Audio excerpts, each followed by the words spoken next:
Cada uma das 7 maravilhas do mundo antigo pode ser considerada individualmente uma obra arquitetônica. Juntas formam um guia de viagem da antiguidade que desafia as limitações do tempo e literalmente almeja os céus. A maioria teve uma existência breve. A última a ser concluída, o Colosso de Rhodes, se manteve de pé por apenas 60 anos, e os jardins suspensos da Babilônia possivelmente nunca existiram. Atualmente, apenas uma resiste intacta, a Grande Pirâmide de Gizé. Mas as maravilhas do mundo antigo continuam a povoar nossa imaginação até os dias de hoje. Apesar de haver uma infinidade de estruturas e estátuas no mundo antigo, dignas de serem incluídas, os gregos escolheram este número por acreditar que tinha um significado espiritual e representava a perfeição. Talvez por ser a soma dos 5 planetas conhecidos na época, mais o Sol e a Lua. A primeira delas, a Grande Pirâmide de Gizé, construída por volta de 2500 a.C.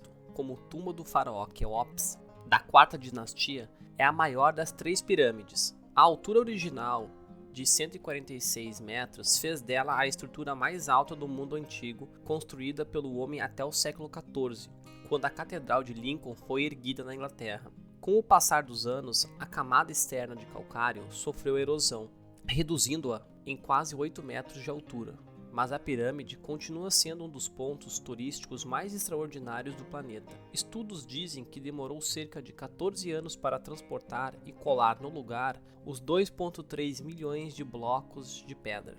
A segunda maravilha é o Mausoléu de Halicarnasso. Ao longo da vida, o poderoso governo Malsolo construiu uma nova e magnífica capital para ele e sua esposa Artemísia, em Halicarnasso, na atual costa oeste da atual Turquia, sem poupar gastos para enchê-las de belas estátuas e templos de mármore. Não havia dúvida de que ele, sendo governador do Império Persa e governante de Cária, desfrutava de um luxo semelhante após a sua morte em 353 a.C.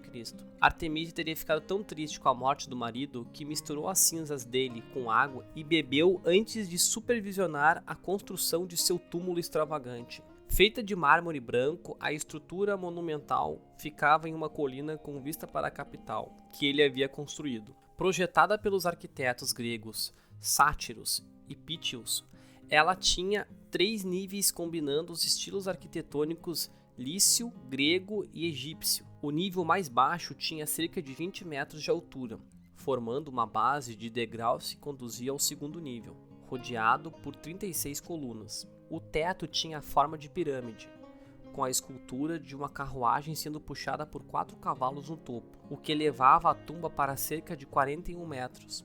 4 dos artistas mais famosos da Grécia criaram esculturas para cercar o túmulo, cada um decorando um dos lados.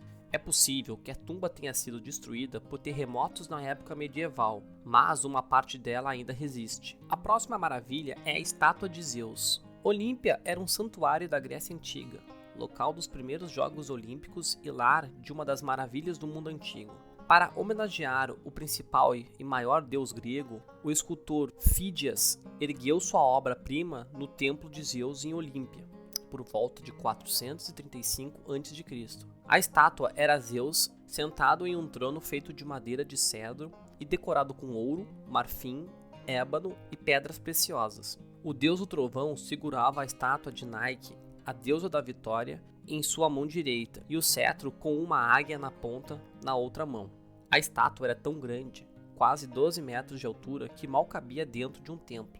Durante 8 séculos, as pessoas viajaram para Olímpia apenas para ver a estátua. Embora tenha sobrevivido ao imperador romano Calígula, que queria levá-lo para Roma para substituir o rosto por sua própria imagem, a estátua de Zeus acabou se perdendo. Pode ter sido na destruição do templo em 426 d.C., ou talvez tenha sido consumida pelo fogo depois de ser transportada para Constantinopla. A próxima maravilha é os Jardins Suspensos da Babilônia. Apesar de haver descrições detalhadas em muitos textos antigos, tanto os gregos quanto os romanos, nenhuma outra maravilha é mais misteriosa que os Jardins da Babilônia.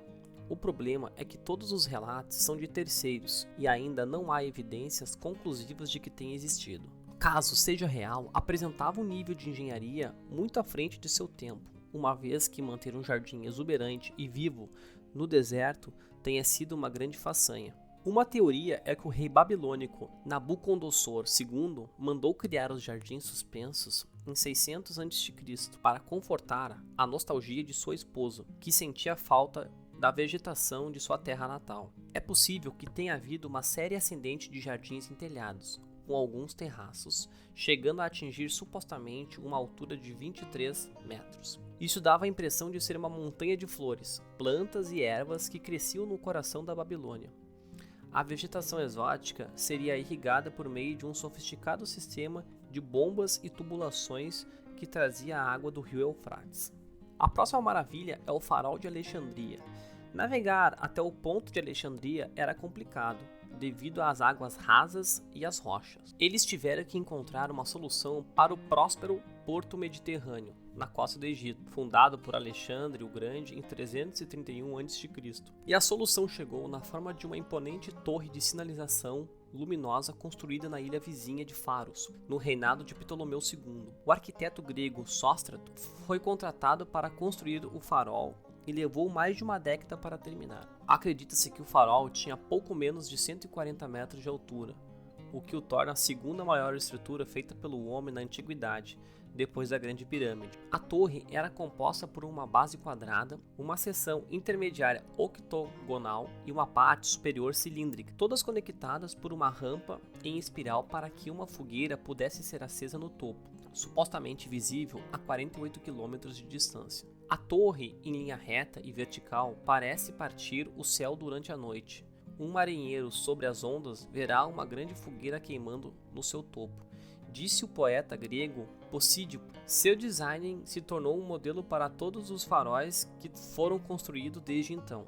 No entanto, aquele não foi o último vestígio do farol, uma vez que os arqueólogos franceses descobriram pedras enormes nas águas ao redor da ilha de Faros em 1994, que alegaram fazer parte da antiga estrutura. A próxima maravilha é o Templo de Ártemis. O templo teve uma existência conturbada e violenta, tanto que houve vários templos construídos um após o outro em Éfaso, atual Turquia. A maravilha foi destruída repetidas vezes, por uma inundação no século 7 a.C., por um incendiário chamado Heróstratus, que queria alcançar a fama de qualquer custo, em 356 a.C., e por uma invasão dos godos, tribo germânica, no século 3. A destruição final ocorreu em 401 d.C., e restou muito pouco de sua estrutura. Há alguns fragmentos no Museu Britânico em Londres. O templo de mármore branco tinha uma área de 6.000 metros quadrados e todo o seu comprimento era adornado com esculturas, estátuas e 127 colunas. E seu interior havia uma estátua da deusa Ártemis,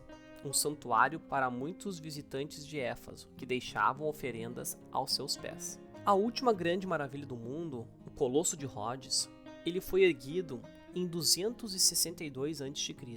O Colosso de Rhodes foi a última das 7 maravilhas do mundo antigo a ser construída e uma das primeiras a ser destruída. Permaneceu de pé menos de 60 anos, mas isso não impediu de ser considerado uma maravilha. A imponente estátua do deus Sol, Hélio, foi construída durante 12 anos pelo escultor Cáries de Lindos, para celebrar um triunfo militar após um cerco de 1 ano. Reza a lenda que o povo de Rhodes vendeu os pertences deixados para trás pelo inimigo para ajudar a pagar a construção do colosso. Derreteu as armas abandonadas para aproveitar o bronze e o ferro na construção e usou uma torre de cerco como andaime. Voltado para o porto, Hélio tinha cerca de 32 metros de altura e possivelmente segurava uma tocha ou lança. Em algumas representações, ele aparece com as pernas abertas na entrada do porto, permitindo que os navios navegassem entre suas pernas, mas isso teria sido impossível com as técnicas da época. O colosso não foi forte o suficiente para resistir a um terremoto em 226 a.C. e a estátua foi destruída. Os cidadãos de Rhodes não quiseram reconstruí-la, uma vez que o oráculo teria dito a eles que haviam ofendido Hélio. Assim, os pedaços gigantes do que havia sido uma escultura colossal permaneceram no chão onde haviam caído por mais de 800 anos, atraindo visitantes do mundo inteiro. O historiador Plínio o Velho escreveu: "Mesmo deitada, desperta nosso espanto e admiração. Poucos conseguem segurar o polegar com os braços, e os seus dedos são maiores do que a maioria das estátuas. Quando as forças inimigas finalmente venderam os restos do colosso no século VII, foram necessários 800 camelos para carregar todos os fragmentos. Se você gostou do vídeo, não se esqueça de se inscrever no canal. Grande abraço a todos!